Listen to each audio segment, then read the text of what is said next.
पुण्यात्माओं, इस अध्यात्म मार्ग से जब आप परिचित हो जाओगे, आपको कोई किसी प्रकार की भी शंका डाउट नहीं रहेगा। जैसे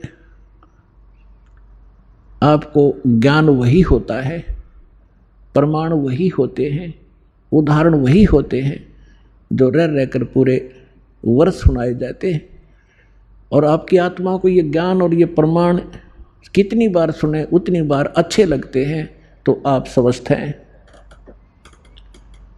और जिसको ये महसूस होता है कि ये सत्संग तो मैंने पिछली बार भी सुना था, ये बात सुनी थी, तो ये आपकी कमजोरी है, आपके कोई वीकनेस आत्मा में आ चुकी है। जैसे एक स्वस्थ व्यक्ति होता है, वो सुबह खाना खाता है, रोटी वही होती है, थोड़ी बहुत दाल सब्जी में बेशक फर्क हो जाए, अंतर हो जाए, और सुबह खाना खाया और शाम को वही रोटी फिर रखी है और आपको रुचि नहीं बन पा रही है, तो आप अस्वस्थ हो गए हो। और यदि आपको वही रोटियां फिर उसी तरह रुचिकर लग रही हैं, तो आप स्वस्थ हैं।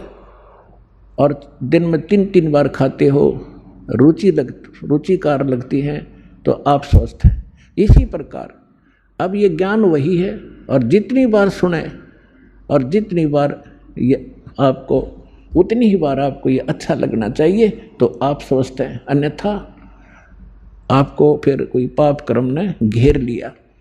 अब जैसे रोगी व्यक्ति है और वो भोजन प्रतिदिन खाता है 2-2, 3-3 बार, और जब वो रोगी व्यक्ति हो जाता है वो, तो उसको एक समय भी एक ग्रास भी खाने की रुचि नहीं रहती। कारण क्या हुआ कि उस रोग ने उसके शरीर की व्यवस्था खराब कर दी। जो मीठी वस्तु थी, खाने योग्य पदार्थ थे, वो भी कड़वे लगने लगे।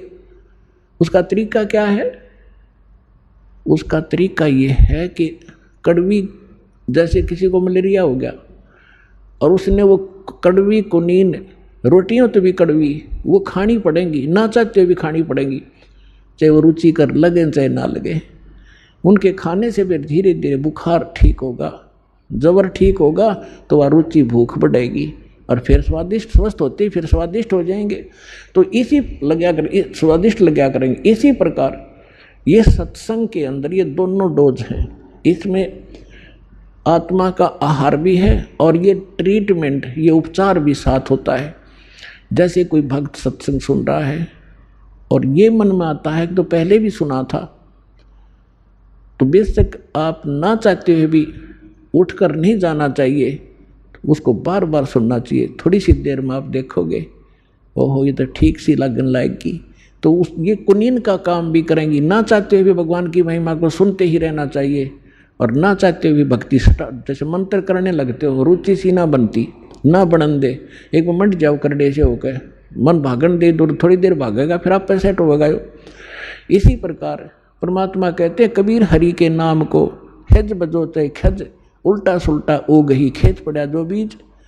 अब परमात्मा के नाम में लग जाओ, चाहे हज यानी अपनी रुचि से, या खज के माथा सा ठनकते हुए भी शुरू कर दो।